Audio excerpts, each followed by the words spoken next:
नमस्कार साथियों, स्वागत है आप सभी का सौदागर के आज के इस नए वीडियो में। साथियों, सवाल जवाब का एपिसोड है जहां पे होते हैं आपके सवाल और सौदागर के जवाब। आज भी आप लोगों में से काफ़ी लोगों का सवाल हमने लिया है और आपके मन में जो भी दुविधा रहती है उसे कमेंट में लिख के बता दीजिए। प्रॉपर्टी खरीदने से पहले कोई समस्या आ रही है तो जैसे लगातार हर वीडियो में बताते हैं, इसमें भी आपको क्वेरी कंसर्न फॉर्म का लिंक डिस्क्रिप्शन में मिल जाएगा। उसके जरिए अपनी समस्या हम तक पहुंचा दीजिए, कोशिश रहेगी उसका जवाब जल्द से जल्द आपको दिया जाए। चलते हैं पहले सवाल की तरफ। वैभव जी हैं, इन्होंने लिखा है, hi team, I have crucial question in our new flats design. The balcony has been covered from the top with a slab for privacy. However, the agreement state it as an open balcony. Can we install an aluminum sliding structure to close it when desired to avoid outside noise and open it for enjoying the view? If allowed, when can we install it? After OC, after CC, after position? Please clarify. देखिए वैभव जी, अगर legally आप बात करें तो किसी भी तरह का चेंज आप एलिवेशन में नहीं कर सकते। जो भी बिल्डिंग का एलिवेशन बिल्डर के द्वारा प्रोवाइड किया जाता है, क्योंकि वही सैंक्शन प्लान होता है।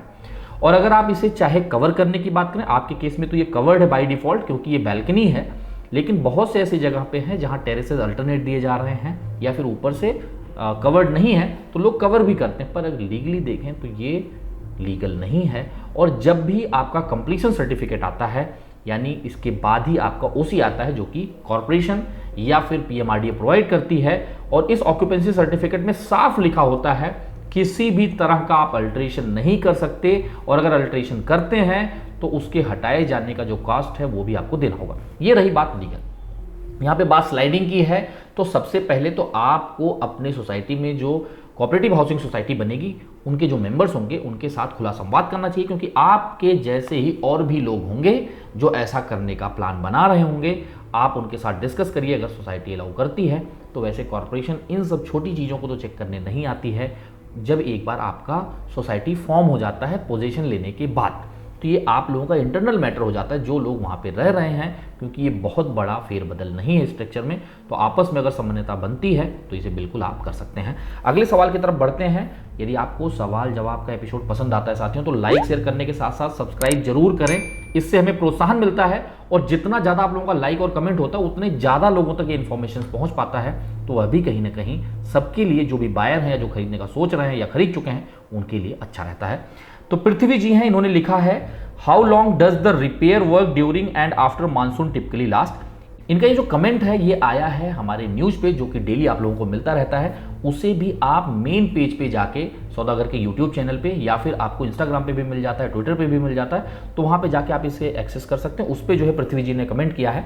आगे इन्होंने ये लिखा है, will corruption affect the quality of the repairs? Let's hope for lasting solution to the road issues and maintain our reputation as Vishwaguru. देखिए पृथ्वी जी, आपका सवाल बड़ा अच्छा है, और बाकी लोगों को मैं बता दूं ये पूरी तरीके से सवाल नहीं है, लेकिन मैंने इसको क्यों लिया है वो आंसर मिलने के बाद आप लोग समझ पाएंगे। यहाँ पे अभी हमने एक न्यूज़ डाला था कि जिस तरीके से पॉट होल्स हैं अभी, और ड्यूरिंग द रेनी सीजन जो और बढ़ जाते हैं, उससे कहीं ना कहीं कम्यूटर्स को जो है नुकसान होता है, और उन्हें चलने में भी दिक्कत आती है। जो लोग पैदल आसपास चलते हैं उन्हें भी जो है समस्याएं रहती हैं। ये हम में से हर कोई फेस करता है जब मानसून आ जाता है या उसके पहले। अब इस पे ये बात हुई थी कि इसका कोई परमानेंट सोल्यूशन ला रहे हैं, अलग अलग टेक्नोलॉजी यूज करेंगे और उसके जरिए इसे लंबे समय तक क्योर कर पाएंगे। अब इस पर कमेंट जो आया तो मुझे ये चीज़ जो है समझ में आई। जब मैं पुणे में तमाम लोकेशंस में जाता हूँ तो एक चीज़ समझ नहीं आती है। आप अगर देखें जो फर्स्ट क्लास रोड हैं, जहाँ पे अच्छा खासा जो है कोई पार्ट होल्स नहीं है, कुछ भी नहीं है, आराम से लोग जा रहे हैं, उसे तोड़ के रिवैम्प किया जा रहा है। चलिए अच्छी बात है, होना चाहिए। नए तरीके से आप करिए, आपकी प्लानिंग होगी कि 20 साल तक ये और अच्छा चले, पानी का स्लोप आप बनाएंगे। लेकिन ज़रा आप ये सोचें, कॉरपोरेशन, चाहे ये दोनों कॉर्पोरेशन पीएमसी हो, पीसीएमसी हो या फिर पीएमआरडीए हो, जब आप अपने अपने जोन में इस तरह का रिवैम्प करते हैं तो पहले आप ये सोचें, जहाँ पे रोड ही नहीं है, जहाँ पे रोड पॉटहोल से भरे पड़े हैं, पहले उन्हें तो रिपेयर किया जाए, पहले उन्हें तो ढंग का बनाया जाए।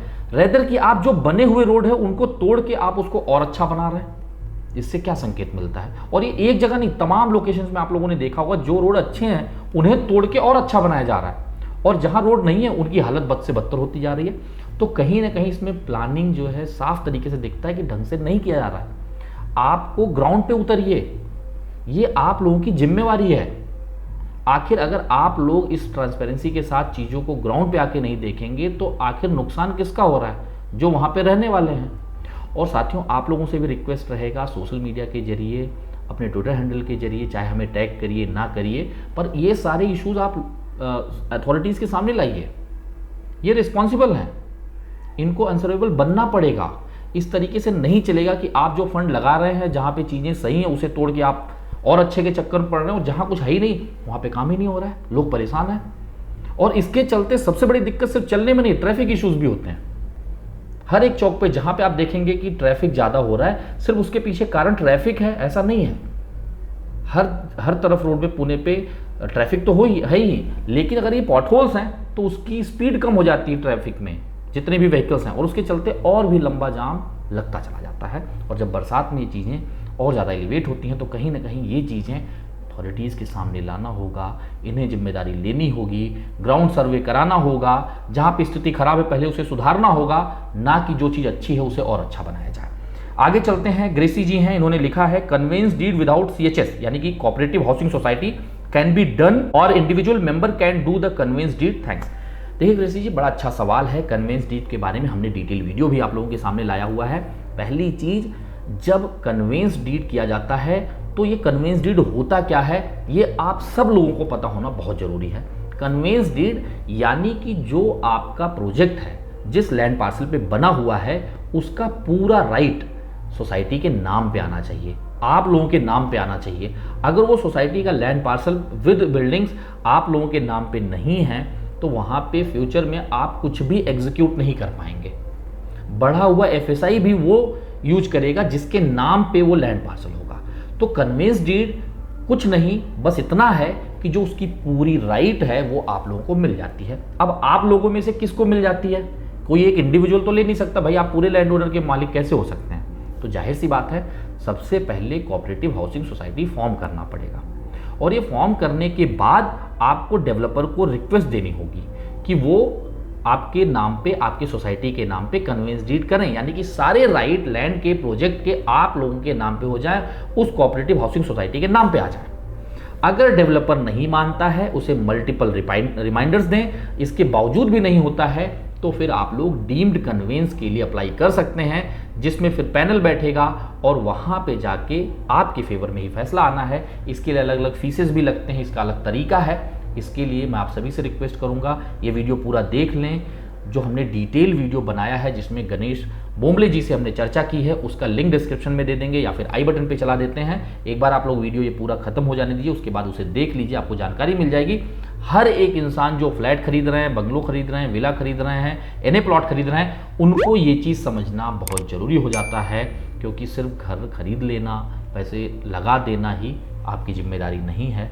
आपके पास सारे राइट्स भी होने चाहिए। और कुछ भी आपके मन में दुविधा है तो हमें कमेंट में लिख के बताइए। अपना जो भी सुझाव है, कोई आप रिकमेंडेशन देना चाहते हैं, वो भी हमें लिख के बताइए, जिससे कि आने वाले समय पे हम अपने वीडियोस में उस तरीके से बदलाव ला पाएँ। अगले सवाल की तरफ बढ़ते हैं।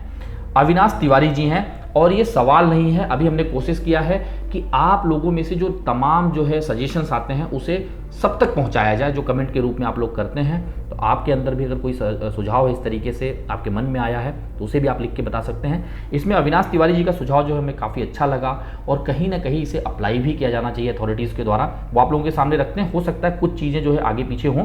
इसमें देखिए इन्होंने लिखा है, MahaRERA should decide on the payment structure. It is suggested that only 50% of the payment should be allowed until all the building floors are let down. इनका सीधा कहना यह है कि जब तक बिल्डिंग का स्केलेटल खड़ा हो रहा है, मान लीजिए 21-22 फ्लोर स्टोरेज जो है बिल्डिंग है, तो जब तक वो पूरा 21-22 फ्लोर तक बन रहा है, उस पूरे बनने के दौरान सिर्फ 50% का डिस्बर्समेंट लिया जाना चाहिए।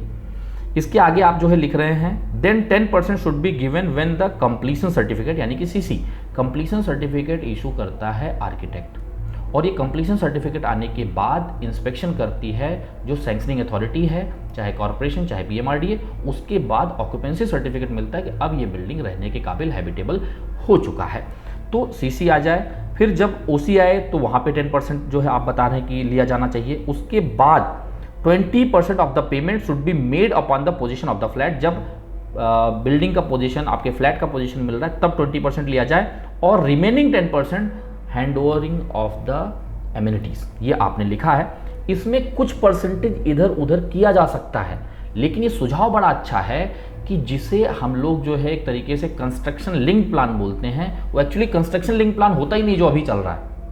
वो सिर्फ ऐसा है कि आपके पॉकेट से तो 80% पैसा स्केलेटल बनते ही निकल जाता है, बचा हुआ 20-25% आपको टाइलिंग के नाम पे, प्लास्टरिंग के नाम पे, पेंट के नाम पे, फिर पोजीशन के लिए 5%, 4% ही रखा जाता है, और वो भी जैसे ही ओसी आता है वो भी आपसे ले लिया जाता है, और उसके बाद जो है फिर भी पोजीशन में डिले होता है। इसके ऊपर हमने वीडियो बनाया है, उसे भी आई बटन पे आप लोग देख सकते हैं। आगे जो है अविनाश जी ने यहाँ पे लिखा है, there should be strict rule for builders to follow regarding the 5 year structural liabilities. Currently builders often deny their duty by labelling everything as wear and tear. ये बहुत ही अच्छा जो है आपने सुझाव दिया है, ये सब तक पहुंचना चाहिए कि जब 5 ईयर की वारंटी आती है तो ये तो महारेरा आने के बाद हर एक डेवलपर, हर एक प्रमोटर, हर एक प्रोजेक्ट पे अप्लाई हो रहा है।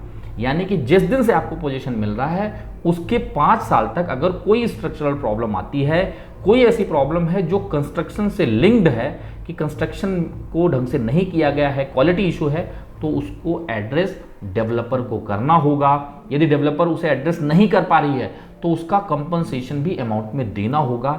ये चीज़ें और भी ज़्यादा ट्रांसपेरेंट होनी चाहिए, जिससे पता चल पाए। मान लीजिए अगर आप लीकेज सीपेज का इशू है, उसे डेवलपर रिजॉल्व ही नहीं कर पा रहा है और उसका एक लमसम कॉस्ट बना के वो दे देता है, तो इसकी क्या गारंटी है कि आप अपने एंड पे उसको सही कराएंगे और उतना ही पैसा लगेगा।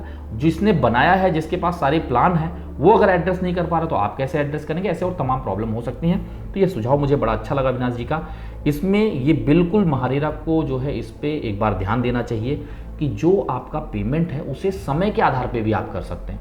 अगर 3 साल प्रोजेक्ट को लगने हैं तो आप उसी हिसाब से लीजिए कि भाई इतना समय बीता है और इतने समय बीतने तक जितना काम होना चाहिए क्या वो हुआ है, उससे क्रॉस वेरीफाई करने के बाद ही उतना पेमेंट जाना चाहिए। अब देखिए अब होता क्या है कि आपके एग्रीमेंट के पहले 10% ले लिए जाते हैं और उसके तुरंत बाद जैसे ही आपका एक तरीके से प्लिंथ का काम होता है फिर आपसे 10%, 15%, कहीं 7% अलग अलग डेवलपर के हिसाब से ले लिया जाता है। जैसे ही 3-4 फ्लोर होता है आपके पॉकेट से 5%, 50% निकल चुका होता है। तो मेजर ऑफ द अमाउंट तो आप पहले ही दे चुके होते हैं। वैसे आप लोगों को बता दें, इस पर हमने एक वीडियो भी लाया था। महारेरा जो है कंस्ट्रक्शन को वेरीफाई करने के बाद ही ये चीज़ों को डिमांड इशू किया जाए, इसका प्रपोजल ला चुकी है, पर इस पर एक्शन कब होगा इसके लिए वो सिविल इंजीनियर्स को भी जो है भर्ती कर रही है कि जिससे जाए वो वेरीफाई कर लें कि अगर ये 6 महीने में इतना पैसा ले रहे हैं तो क्या 6 महीने में जितना काम होना चाहिए प्रोजेक्ट उतना हुआ या नहीं हुआ है। पर अगर वो भी चीज़ एक्शन में आ जाए तो भी फायदा हो, नहीं तो ये जो आपका सुझाव ये बड़ा अच्छा है। और आप लोगों के मन में भी अगर कोई सुझाव इस तरीके से आप जरूर लिखें जिससे बाकी लोगों तक इसे पहुंचाया जा सके। अगले सवाल की तरफ बढ़ते हैं। अभिज्ञ जी हैं, इन्होंने एक सवाल जो है लिखा जो काफ़ी लोगों ने भी और लिखा है। मैंने जो पिछला वीडियो बनाया कि आप लोगों को ग्रुप बनाना चाहिए, अगर कोई चीज़ कोई परेशानी है तो उसे एलिवेट करें और आपस में डिस्कस करके जो भी एक तरीके से टेक्निकल या फिर आप लोग कोई गाइडेंस लेना चाहते हैं लॉयर वगैरह से तो वो लेके फिर आगे उस पर क्या कोर्स ऑफ एक्शन होगा वो लीजिए। तो उसके लिए आपने लिखा है Abhigya ji, I require your assistance in creating group of buyer for various project, I had previously mention this as well. देखिए मैंने इसके बारे में पहले भी कहा है, आप लोग कमेंट में लिख के एक दूसरे से चर्चा कर सकते हैं, पर यहाँ पे जैसे ही आप नंबर शेयर करेंगे तो YouTube का जो ऑटो स्पैम रिकग्निशन है वो उसे स्टॉप कर देता है। यानी कि आप नंबर जैसे ही डालेंगे वो वैनिश कर देगा कमेंट को। तो उसके चलते आप मिक्स लिख सकते हैं, जैसे आप उसे कैरेक्टर में लिख सकते हैं अपने नंबर्स को, या फिर लिंक को, या फिर अपने जो कुछ हैंडल्स हैं, आपके ट्विटर हैंडल हो गया, आपका लिंक्डइन हो गया या इंस्टाग्राम हो गया, वो चीज़ें दे सकते हैं अलग अलग तरीके से जिससे कि वो स्पैम में ना जाए, एक तरीका। दूसरा यह भी मैं आप लोगों के लिए कर सकता हूं कि जितने लोग भी जहां पे भी खरीद रहे हैं आप हमें डायरेक्ट व्हाट्सएप पे बनाएं और जितने लोग जहां के जिस प्रोजेक्ट के होते जा रहे हैं उनका एक ग्रुप फॉर्म किया जा सकता है और फिर आपस में आप लोगों को जितने लोग मिल रहे हैं उसमें आप लोग जोड़ते चले जाएं। यह भी एक माध्यम हो सकता है कि ये चीज़ें जब अंडर कंस्ट्रक्शन चीज़ें हैं और जब पोजीशन डिले हो रहा है तो आप लोगों को इसमें काफ़ी ज़्यादा मदद मिलेगी। हाँ, जब पोजीशन होने वाला होता है यानी कि ओसी आ चुका होता है तब तक तो काफ़ी लोग जुड़ चुके होते हैं। और मैंने पिछला वीडियो जो बनाया था इसीलिए बनाया था कि जब ओसी आ चुका है तो उसके बाद डिले क्यों होता है, जो कि कई लोगों ने इसके बारे में जो है कंसर्न रेज किए थे, उस पर हमने वीडियो बनाया था। तो ये सारे माध्यम है जिसके जरिए आप, जरूरी नहीं कि 200 बायर हैं तो 200 के 200 लोग एक दिन में या एक हफ्ते या 10 दिन, एक महीने में मिल जाएंगे, पर अगर उसमें से 20-25 लोग भी इनिशियली मिल जाते हैं तो 20-25 लोग भी अपनी अपनी तरफ से कोशिश करेंगे कि उसमें जो बायर्स हैं उनको वेरीफाई करके जोड़ा जाए।